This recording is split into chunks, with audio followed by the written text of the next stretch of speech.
Hey guys, my name is Lolzayno, or Zayno for short. I am a former Season 11, Season 13 ranked challenger, and now newly Season 14 ranked challenger. Today I'm gonna teach you how to properly use Ziggs W satchel charge. So let's get into it.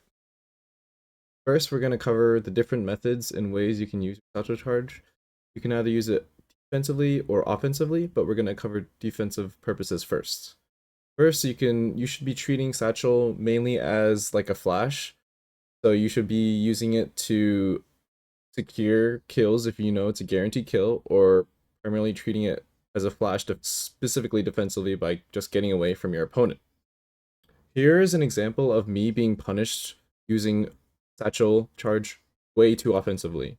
Early, I satchel in, throw a Q to poke Nautilus, but I instantly get punished and not use my satchel to protect myself later. This allows Alawi to Jax to kill me very easily and punish me.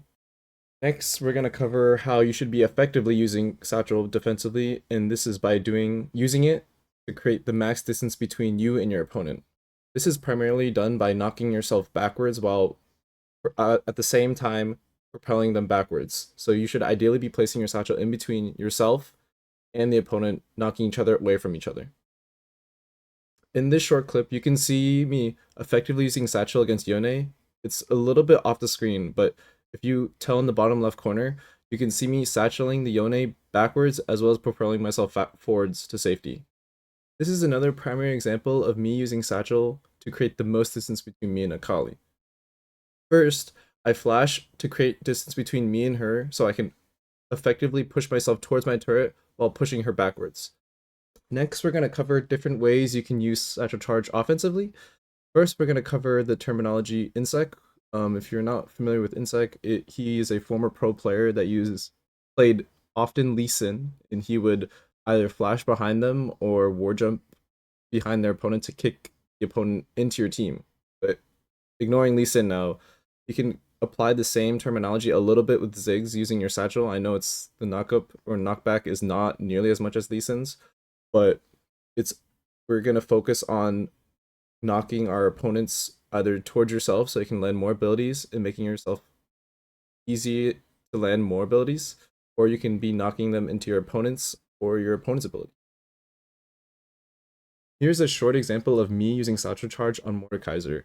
I place this W behind him and surely knocking him towards me, allowing me to easily land Q and as well as throw an auto attack at him to finish him off. This is a clip of a mid-team fight decision of looking at Fiddlestick's ultimate and me satcheling the Mordekaiser back into his ult, ideally forcing him to take more damage from it.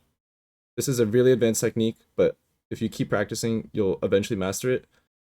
This is a simple clip of me spacing away from Jax and throwing abilities at a safe distance. Ignore my ult, I know it's terrible, but at the end, you see me satcheling forward to get closer to my opponent, ensuring that I can land my Q. Next, we're going to cover how to effectively displace your opponents to make it easier to land abilities or forcing your opponent into your other abilities, allowing you to deal more damage and guaranteeing your own damage. This next clip is me fighting Ezreal, and ideally I'm using my satchel to knock him up for a brief moment and throwing Q. This allows you to have enough time to land your Q, as you can treat satchel as a mini stun. This is another example of satcheling them and queuing after on Jhin. If you hit your satchel towards the middle of the opponent, they'll be knocked up for a higher or longer duration.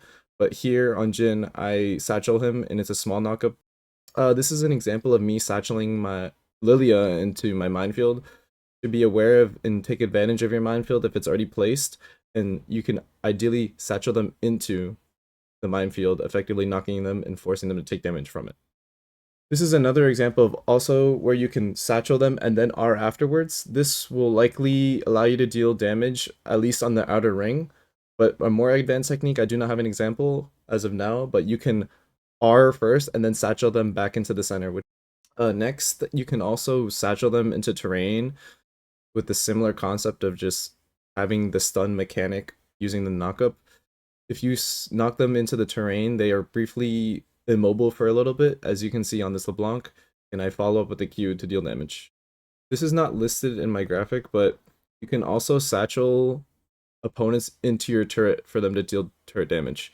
This mainly only happens during melee matchups when they decide to overextend, either like Yone or Yasuo. If they decide to dash onto you near your turret, you can take advantage by satcheling them into the turret, allowing them to take turret damage.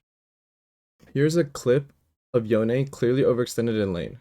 I use my satchel to knock myself back into the turret, as well as him into turret range, allowing him to take a turret shot. This allows me to finish him off as he gets low from the turret shot using my ultimate. Here's an example of a colleague clearly overextended. She is disrespecting the capabilities of Ziggs. I satchel him back into the turret, allowing him to take turret damage, allowing me to solo kill him in lane. Alright, that's the end of this video. I hope it helps you with your climb. Good luck and apply those skills, baby. Peace.